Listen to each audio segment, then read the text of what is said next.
There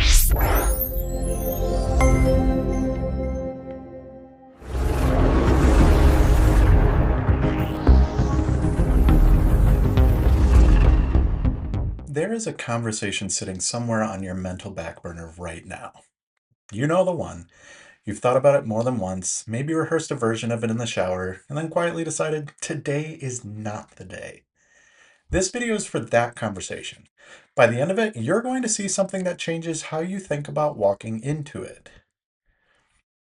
Here's what's actually happening when we avoid a hard conversation.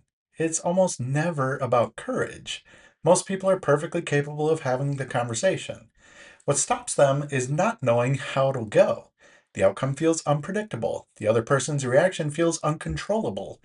And when your brain cannot see a clear path through something, it defaults to not starting.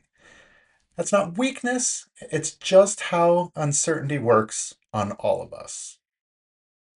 Think about the hard conversations you've actually had and handled well. Almost every one of them had something in common. You had some sense of what to expect going in. Maybe you had been through something similar before. Maybe someone walked you through it. The preparation did not guarantee the outcome. It just made starting possible. The conversation itself was manageable. The not knowing was the real problem. So, without that preparation, most people do three things. They replay the conversation mentally, running every version of it until the worst case scenario feels like the most likely one. They brace for that worst case, which makes starting feel even harder. And then they push it one more day. And here's the thing about pushing it one more day: the conversation does not get easier. The relationship quietly absorbs the cost of the delay. Whatever tensions exist keeps compounding. The avoidance becomes its own problem. What most people have never had access to is a map, not a script. A script is rigid and falls apart the moment the other person says something unexpected. A map is different. A map shows you the terrain. It shows you the forks in the road before you reach them. It names what is likely to happen and gives you something to work with for each version. That is what preparation actually looks like. And that is exactly what we're going to build today. This is one of those use cases that surprises people the first time they try it.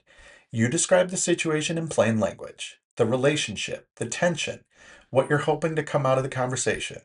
AI returns an opening you can actually use, the most likely directions the conversation could take, and specific guidance for navigating each one before you have said a word to the other person.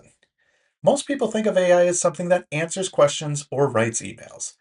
Watching it map the terrain of a conversation you've been dreading is a genuinely different experience.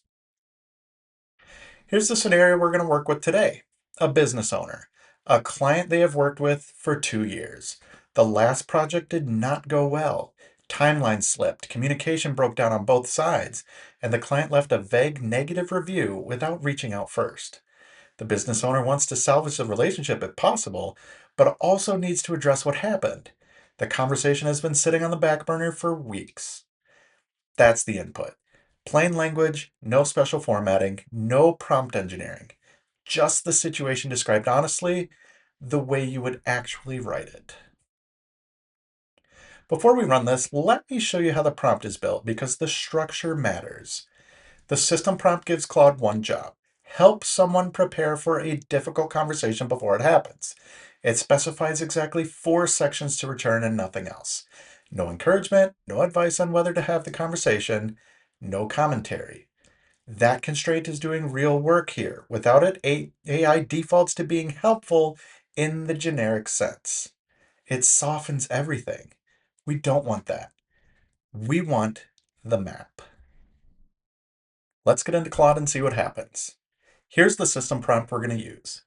You are a conversation preparation coach. Your only job is to help someone prepare for a difficult conversation before it happens. You do not give advice on whether to have the conversation. You do not offer encouragement or tell them how to feel. You return exactly 4 sections with no additional commentary. Section 1: how to open. 2 or 3 sentences the person can adapt to start the conversation. Plain, direct, not aggressive, not apologetic. Gets to the point without burning the relationship. Section 2. Where this conversation could go. 3 numbered scenarios describing the most likely directions this conversation takes after the opening. 1 sentence each. Label them Direction 1, Direction 2, Direction 3. Section 3. How to handle each direction. 1 short paragraph per direction. What to say, what to avoid, and how to keep the conversation productive regardless of how the other person responds. Section 4. The one thing to remember. A single sentence. Not motivational, not a summary. The one practical thing that will determine whether this conversation achieves its purpose. Return only these 4 sections. No preamble, no sign off, no suggestions beyond what was asked. Let's go ahead and run this here. Claude's ready. Tell it about the conversation we're about to have. Here's the user input we're going to use. I have a client I've worked with for 2 years. The last project did not go well. Timeline slipped, communication broke down on both sides, and they left a vague negative review without reaching out to me first. I need to talk to them about it, but I keep putting it off because I do not know how it will go. I want to salvage the relationship if possible, but I also need to address what happened. Let's see what Claude can get us back with this. Section 1. Here's our how to open. I wanted to reach out directly because I think we both walked away from the last project without a real conversation about what happened. I'd like to understand your experience and share mine. Can we set aside some time to talk through it? Section 2. Where the conversation could go. Direction 1. They're receptive and acknowledge it. Direction 2. They're defensive or distant. Direction 3. They engage politely but are already disengaged from the relationship. Section 3 is how to handle each direction.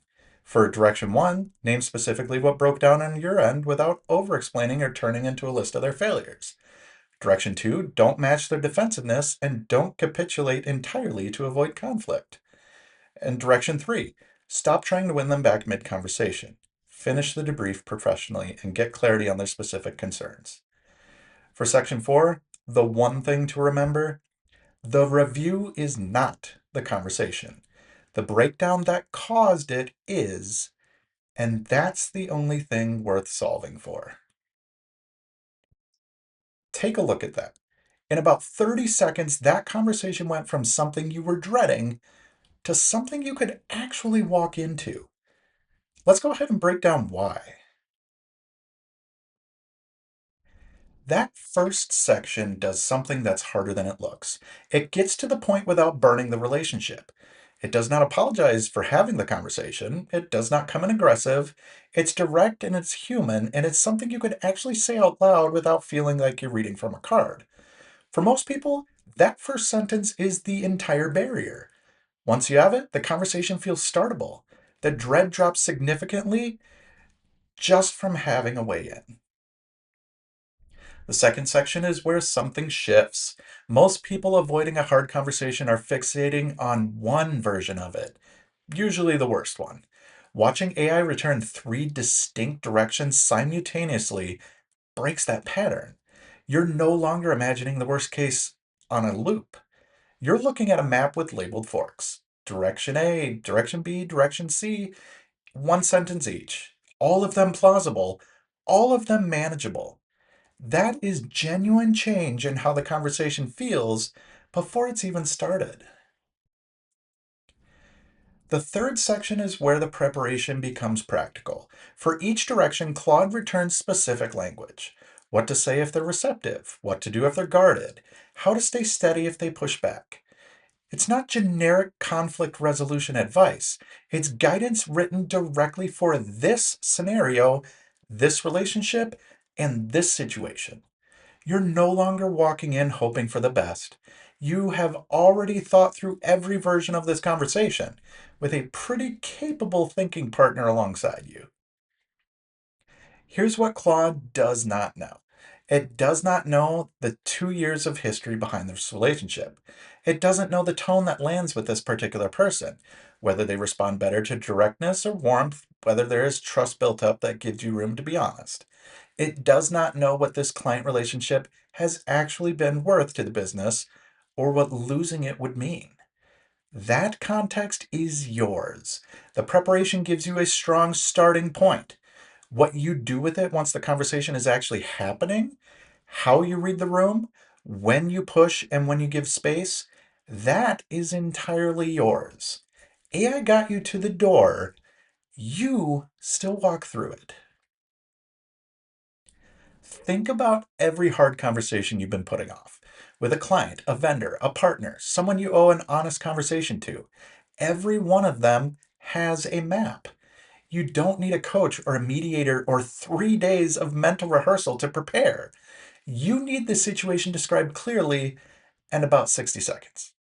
Describe it, get the map, walk in ready. The system prompts in the description for the video. Paste your own situation as the user message and see what comes back. The first time you read the output, you're going to feel it. That shift from dreading it to knowing you can handle it.